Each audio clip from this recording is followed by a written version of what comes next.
राधे राधे। हनुमान जी यानी चमत्कार का दूसरा नाम। पौराणिक काल से बजरंग बली का नाम चमत्कारों से जुड़ा है।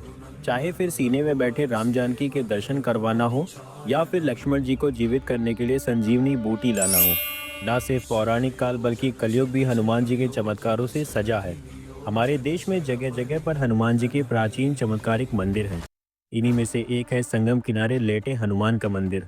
अपने आप में अनोखे इस मंदिर में हनुमान जी की प्रतिमा खड़ी हुई नहीं बल्कि लेटी हुई अवस्था में विराजमान है।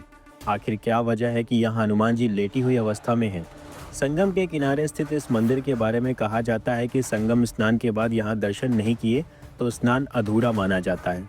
आइए जानते हैं क्या है हनुमान जी की इस प्रतिमा का रहस्य और कैसे हुई इस मंदिर की स्थापना।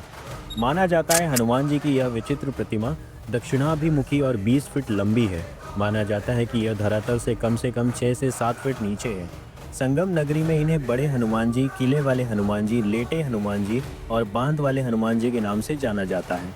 इस प्रतिमा के बारे में ऐसा माना जाता है कि इनके बाएं पैर के नीचे कामदा देवी और दाएं पैर के नीचे अहिरावण दबा है। उनके दाएं हाथ में राम लक्ष्मण और बाएं हाथ में गदा शोभित है। बजरंग बली यहाँ आने वाले सभी भक्तों की मनोकामनाएं पूर्ण करते हैं। यहाँ के बारे में ऐसा कहा जाता है कि लंका पर जीत हासिल करने के बाद जब हनुमान जी लौट रहे थे तो रास्ते में उन्हें थकान महसूस होने लगी, तो सीता माता के कहने पर वे यहाँ संगम के तट पर लेट गए।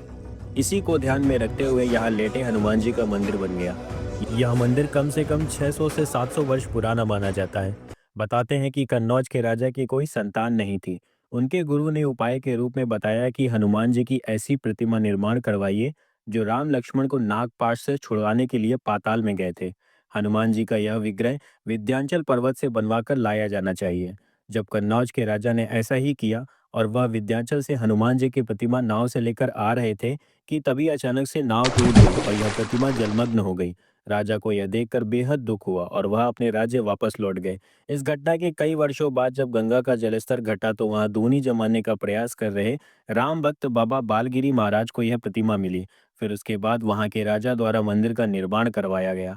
प्राचीन काल में मुगल शासकों के आदेश पर हिंदू मंदिरों को तोड़ने का क्रम जारी था, लेकिन यहाँ पर मुगल सैनिक हनुमान जी की प्रतिमा को हिला भी न सके।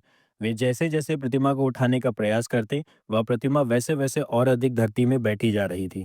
यही वजह है कि यह प्रतिमा धरातल से इतने नीचे बनी है। आज का हमारा यह वीडियो आपको कैसा लगा हमें कमेंट करके बताएं। साथ ही चैनल को सब्सक्राइब करना ना भूलें। राधे राधे।